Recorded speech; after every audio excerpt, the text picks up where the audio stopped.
영원한 자유기업인 제12장 정계 입문. 내가 정치에 관여하게 된 과정은 다른 많은 사람들의 경우와 비슷하다. 나는 정치가 내 인생에 어떤 영향을 미칠 수 있는지 잘 알고 있었던 까닭에 관료들이 어떻게 활동하고 있는지 적극적으로 지켜보았다. 그 때문인지 나는 1960년대에 에이다 일반위원회에 참여하게 되었다. 이 위원회는 에이다의 지역구역을 맡은 기관으로 궁극적인 목적은 세수입을 증가시키고 에이다 시민에게 출퇴근 거리보다 가까운 일거리를 제공하는 데 있었다. 그 지역에서 가장 빠른 속도로 성장하는 사업체를 운영하던 리치와 나는 아메이도 이 위원회에 꼭 포함시키고 싶었다. 시간이 흐르면서 내 활동 무대는 지역 차원에서 주 차원으로 확대되었다. 1971년 조지 롬니 주지사가 나를 미시간주 보상위원회 위원장으로 위임하는 것이었다. 선출직 공무원들의 급료를 책정하기 위해 구성된 이 위원회 덕분에 나는 정치계를 바라볼 수 있는 청구를 얻게 되었다. 나아가 주 정부 인사들과 접촉할 기회도 늘어나기 시작했다. 물론 이 일은 결코 쉽지 않았고 보수도 없었다. 특히 몇몇 입법자가 기대하고 있는 만큼의 보수를 책정하지 않아 그들의 마음을 사는 일도 있었다. 하지만 나는 그 고집을 꺾지 않았고 롬니 주지사의 뒤를 이은 빌 밀리컨 주지사 밑에서 위원장 자리를 유지했다. 경험이 쌓이면서 정치계의 판도에 조금씩 익숙해지자 나는 보다 바람직한 변화를 모색하기 위해 공화당 측과 적극적인 관계를 맺기 시작했다. 1973년 어느 날 밀리켄 주지사가 나를 찾아와 공화당 미시간주 재정위원회의 위원장직을 맡아달라고 제안했다. 당시 공화당은 과거 빈털터리나 다름없었지만 나는 기꺼이 그 제안을 수락했고 빌과 함께 공화당 위에 많은 실적을 올렸다. 랜싱에서 기금 마련을 위한 파티를 개최할 때마다 그는 우리 위원회 공화당 지지자들이 많이 참석할 수 있게 해달라고 부탁했다. 랜싱에서 처음으로 연설을 하게 되었을 때 나는 정당의 재정적인 안정이 얼마나 중요한지를 역설했다. 가장 시급히 해결해야 할 문제는 부채입니다. 이것은 반드시 청산되어야 합니다.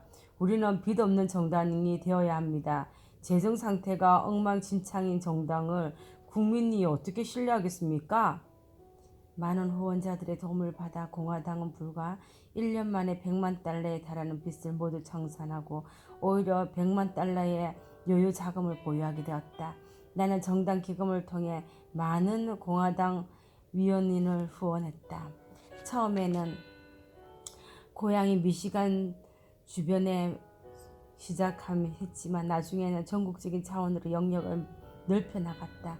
정당은 단순히 후보자들의 집합소가 아니라 정치 헌금을 조달하고 배분하는 기관이 되어야 한다는 것이 내 믿음이다. 그런 이유로 나는 주로 개별 후보가 아니라 공화당이라는 정부에 기부금을 냈다. 특정 후보에게 기부할 때는 언제나 정직하고 도덕적인 사람을 후원하려고 했었다. 미국은 보다 책임감 있고 도덕적인 정치인을 절실히 필요로 하고 있었다. 그 두 가지는 서로 양립하기 힘들다고 보는 사람도 있을지도 모르지만 내가 개인적으로 잘 아는 정치인 중에는 도덕적으로 올바른 동시에 정치적 사안에 대해서도 건전한 상식을 갖춘 사람들이 많다. 고인이 된 폴 헨리의 뒤를 이어 우리 지역의 하원 의원으로 당선된 베런 엘레스도 그런 사람 가운데 하나다. 폰 헨리 의원은 내가 이성적인 입법가라고 생각했던 인물이다. 정직할 뿐만 아니라 지역 주민 견해를 진정으로 대변할 수 있는 능력을 갖추어 있었다. 그것뿐 아니다. 폴은 철학자였다. 결코 켈빈 대학의 교수를 지닌 그는 한때 켈빈 대학의 교수를 지닌 그는 단순한 입법가라기보다는 학자에 가까운 사람이었다. 철학자들은 늘 당위의 문제를 깊이 있게 성찰한다. 반면 요즘의 정치인은 대부분 존재의 문제에 집착하고 있다. 만약 우리가 지나치게 실증적인 것만 강조하는 입법가를 어느 정도 견고한 사고력을 갖춘 철학자로 대처할 수만 있다면 하원이 지금보다 훨씬 더 강한 힘을 발휘하게 될 것이라 생각한다. 폴과 함께 심오한 철학자, 신학적 대화를 나누는 것은 나에게 좀처럼 맛볼 수 없는 기쁨이었다. 내가 전국적인 차원의 정치에 첫 발을 내딛는 것은 미국 상공회의소 일에 관여하면서부터다. 상공회의소가 내 관심을 사로잡은 이유는 경제 성장의 원천을 정부가 아닌 업계에 둔다는 점이었다.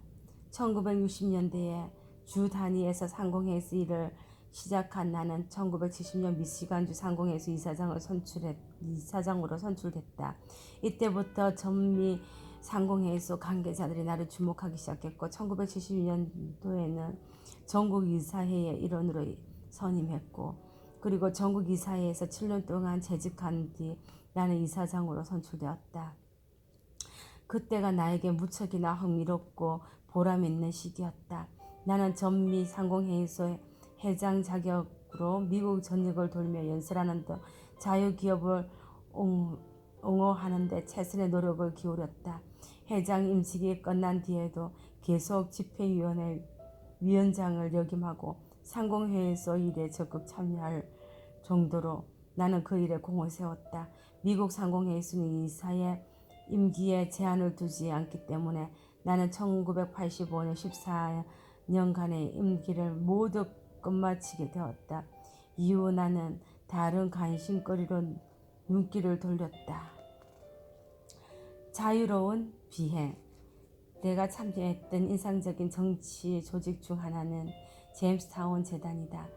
나는 1983년 그 재단이 설립될 때부터 깊이 관여했다.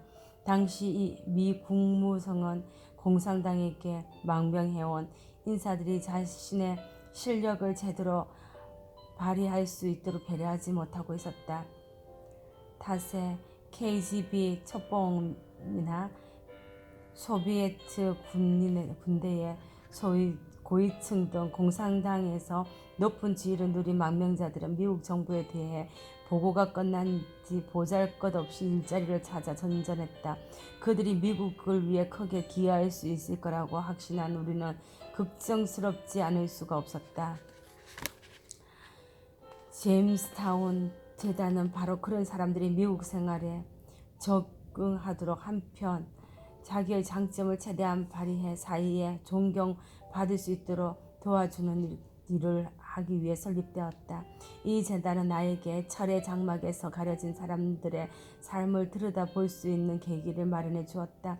특히 1989년 워싱턴에서 열린 제임스타운 재단의 만찬에서 전 KGB 용과 외교관, 소비에트 군대의 고위 장교 등 경력자, 쟁쟁한 경력을 자랑하는 소련 출신 망명 인사들을 만날 수 있었던 것은 커다란 영광이 아닐 수 없었다.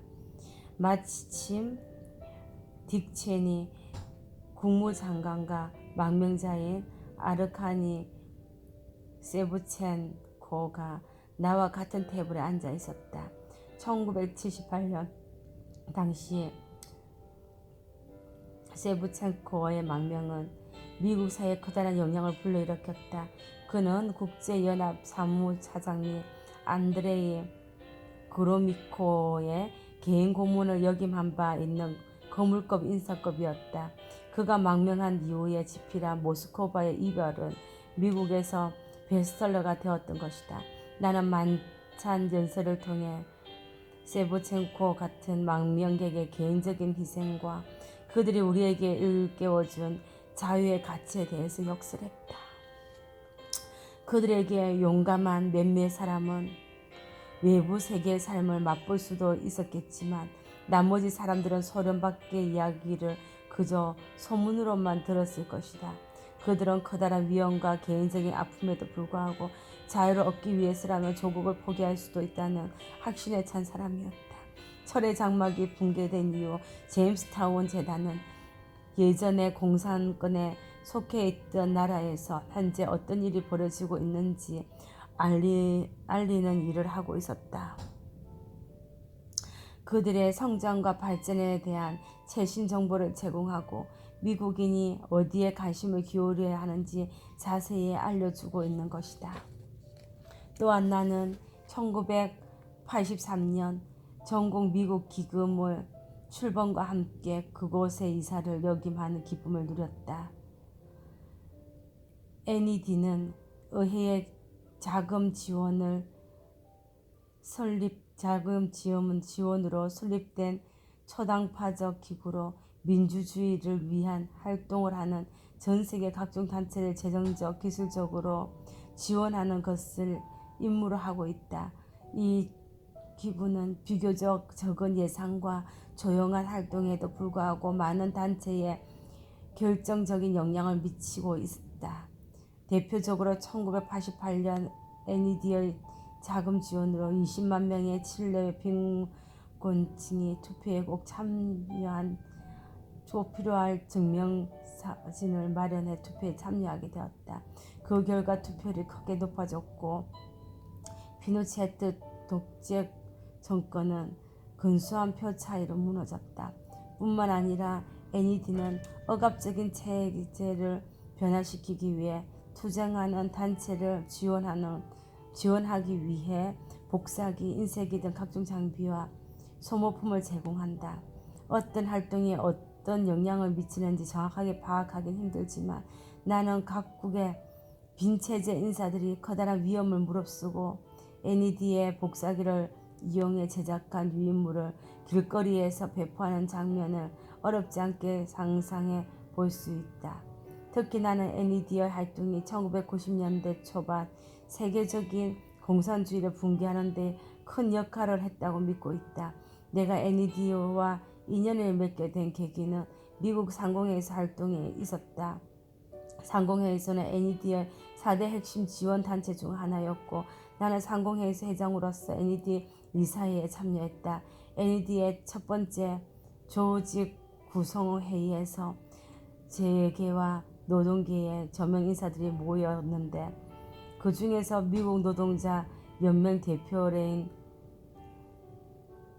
커크랜드도 있었다. 그런데 그들이 업계 업무를 누구에게 맡길 것인지 놓고 논의하고 있을 때 레인이 불쑥 말했다. 그 임무는 제이벤앤들에게 맡깁시다. 돈이 많은 그가 설마 우리 돈을 떼어 먹겠습니까? 그분을 선출합시다. 그렇게 해서 나는 한동안 NED의 회계 담당을 하기도 했다. NED의 회의실에 둘러앉은 사람들 중에 나와 전혀 다른 정치 철학을 추구하는 사람도 분명 있었다. 민주적인 정부가 필요하다는 기본 원칙에는 누구의 이견이 없음을 알고 나는 깊은 감명을 받았다. 전 세계의 비민주적인 정부를 특정짓는 폭력과 독재를 생각해 볼 때 미국 내에서의 우리의 정치적 견해 차이는 아주 작게 느껴졌다.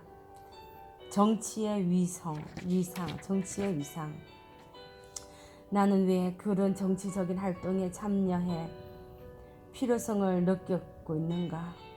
큰 정부를 옹호하는 사람들은 내가 정치에 나서는 것을 그다지 바라지 않았다. 하지만 나는 정치에 참여하는 것이 나에게 주어진 책임이라고 생각했다.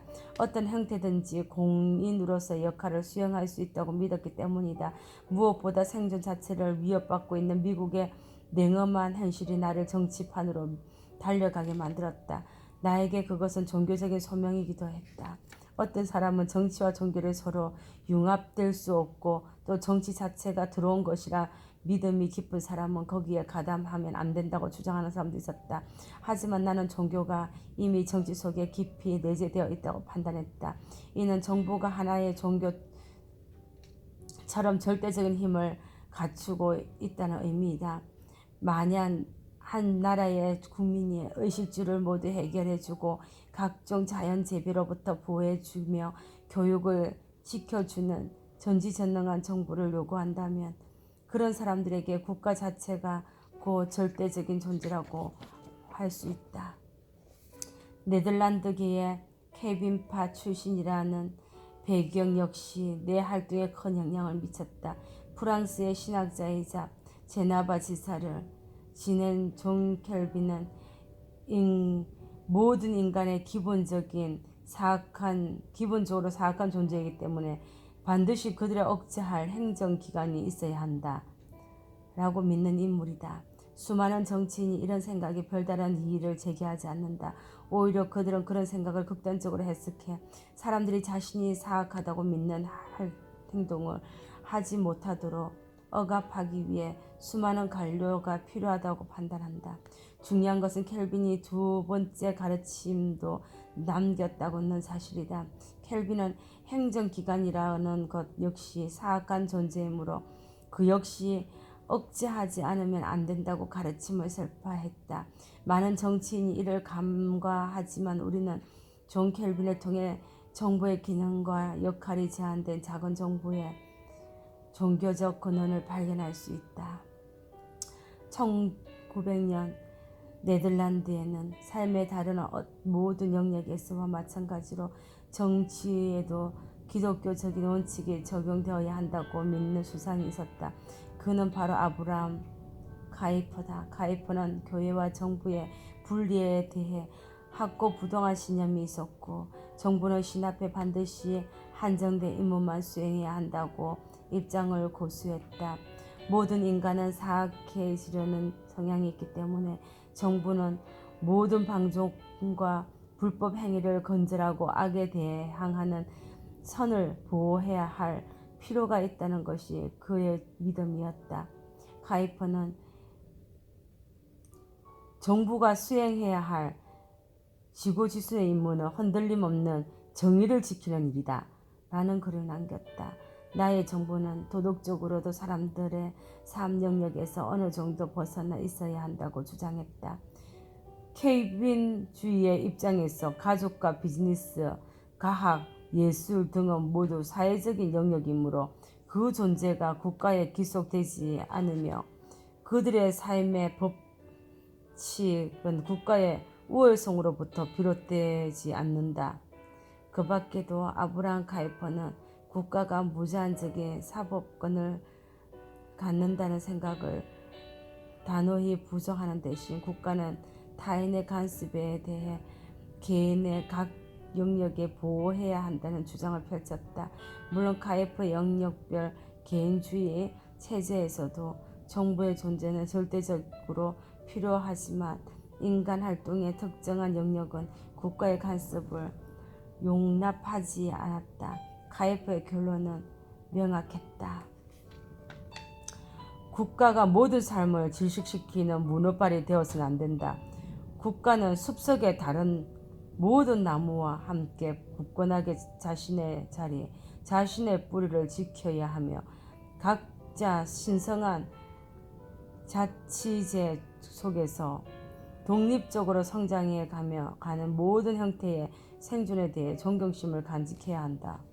가이퍼가 주장한 철학과 원칙들은 명확하게 이해되지 않지만 심각한 오류를 저지를 수도 있다. 클린턴 대통령이 미국의 모든 교회는 생계 지원을 받고 있는 누군가에게 하나의 일자리를 제공해 주어야 한다고 주장하는 것은 옳은 일이다. 가난한 개개인이 나서서 구제해야 한다. 악자 일자리를 제공하는 것은 정부의 영역에 포함되는 것이 아니라 개별 기업인의 영역에 속한다. 만일 여기에 정부가 개입하려 하면 정기적으로 일자리는 더욱 줄어들고 생산성도 떨어지고 만다. 정부는 고용 창출이라는 임무를 짊어지기보다 민간 사업과 자선 활동에 걸림돌이 되지 않도록 물러서는 것이 바람직하다. 그리고 기업인들은 생산성 높은 일자리를 창출하고 인간의 필요를 충족시켜줄 여러 가지 방법을 찾아낼 수 있다. 자선단체는 스스로의 힘으로 필요를 채울 수 있는 사람들에게 도움의 손길을 내밀어야 한다. 정부, 기업, 자선단체는 각각 나름대로의 영역을 갖고 있는 셈이다. 각 개인과 그들이 관련된 단체는 국가 번영의 중요한 요소로 작용한다. 정부는 결코 유일한 일은 가장 상위의 단체가 될 수 없다. 1930년대 들어 연방정부가 급격하게 자신의 영역을 확장시키기 이전만 해도 이런 생각은 미국 사회에 널리 통용되어 있었다. 가족, 종교단체, 그리고 이웃끼리의 관계가 사회를 안정시키고 통치했던 것이다. 대부분의 경우 정부는 불필요한 것, 누구도 원하지 않는 존재일 뿐이다. 정부가 아닌 민간 기관이 자녀 교육, 도덕과 질서의식 제고 및 불우이웃을 돕기를 효율적으로 담당했으며 심지어 범죄 최소화에도 크게 기여했다. 지역 단위에 운영하는 상호 원조단체, 친구, 가족, 그리고 이웃이 가난하고 몸이 불편한 사람들을 훌륭하게 돌보았던 것이다. 가족과 종교단체가 사회 생활에서 중요한 역할을 수행하는 이유는 그것이 영속적이기 때문이다. 가족은 한 세대에서 다음 세대로 이어지며 사회적으로 용인되는 행동을 가르치고 정서적, 육체적, 물질적 지원과 함께 언어, 문화, 도덕을 가르친다. 가족의 가르침과 지원, 교육, 사랑이 없다면 우리가 알고 있는 문명은 금세 무너지게 된다. 종교단체는 신앙의 기능 외에도 법치주의 체제 확립이 필수적인 도덕적 전통에 수천 년에 걸쳐 보존하고 전수하는 역할을 했다. 만약 사회가 법에 의해 지배되지 않는다면 사회는 무정부적인 혼란의 소용돌이에 휘말릴 것이다. 그런 환경 속에서도 산업도 상업도 뿌리를 내릴 수 있다. 약속을 지키기 위해 타인의 소유물을 존중해야 한다는 도덕적 가르침을 사람들이 계약을 파기하지 못하고 유도하는 동시에 기업이 전체 경제의 이익을 위해 운영될 수 있도록 했다. 정부가 이런 역할을 침범해 그 효율성을 망가뜨리는 일을 방지하려면 반드시 도덕적 전통과 원칙에 의거해 정부의 역할 및 기능을 제한시켜야 한다. 사회 내의 모든 기관은 다른 기관을 통해 궁극적으로 대중의 힘을 통해 각 기관의 권한을 제한할 필요가 있다. 이것은 국가에게도 고스란히 적용된다. 우리는 모두 약점을 지닌 인간으로서 무제한적인 권력을 장악하고자 하는 통치자의 욕구는 국민의 힘으로 엄격하게 규제해야 한다. 모든 시민은 정신을 바짝 차려야 한다. 모든 국왕, 대통령, 수상, 상원의원, 시의회의원, 사법기관은 권력을 남용하고 싶은 유혹에 시달리고 있기 때문이다. 안타깝게도 오늘날에는 모든 사람이 자기 인생을 스스로 책임져야 한다는 의식이 점점 그 힘을 잃어가고 있다. 어떤 면에서도 우리는 스스로 해야 할 일을 망각하고 모든 일을 정부에게 맡겨버리는 것이 더 편해 보일 수도 있다. 여기서 우리들이 간과하는 중요한 사실은 누군가가 반드시 그 모든 것에 대해 대가를 지불해야 한다는 것이다. 그 누군가가 바로 우리 자신이고 대가는 세금을 말한다. 여러분도 짐작하시다시피 나는 더 많은 세금을 낸다고 해서 결코 기업이나 개인에게 도움이 된다고 생각하지 않는다. 그렇구나. 세금을 많이 낸다고 해서 기업이나 개인에게 도움이 되는 것이 아니다. 정말 정치인들이 어떻게 정치를 하는지 우리가 정신을 바짝 차려야 한다. 그들은 권력을 남용하고 싶은 유혹에 시달리고 있다. 그렇군요. 그래. 다시 한번 생각해 봐야 될 문제인 것 같네요. 죄의가 정치를 한 것이 그저 한 것이 아니라 또 사회와 기업과 개인을 위해서 하나님 주신 소명으로 정치에 참여했다. 참 대단한 소명자시라는 생각이 듭니다. 지금 태풍이 엄청 많이 불어요.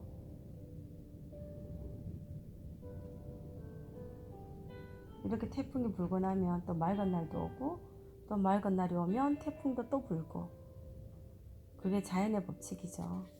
인생에 고난이 오면 또 평화도 오고 평화가 오고 난 뒤에 고난이 오고. 하지만 반드시 태풍이 불고 나서 그 다음 날이 가장 맑은 거 알죠? 인생의 고통과 고난을 지나고 나면 가장 아름다운 축복이 기다리고 있어요. 하지만 그 축복 뒤에 또 다른 고난이 온다는 거 잊지 마세요. 고난은 곧 축복의 포장지입니다. 빛과 소금 패밀리 리더님들 바이바이.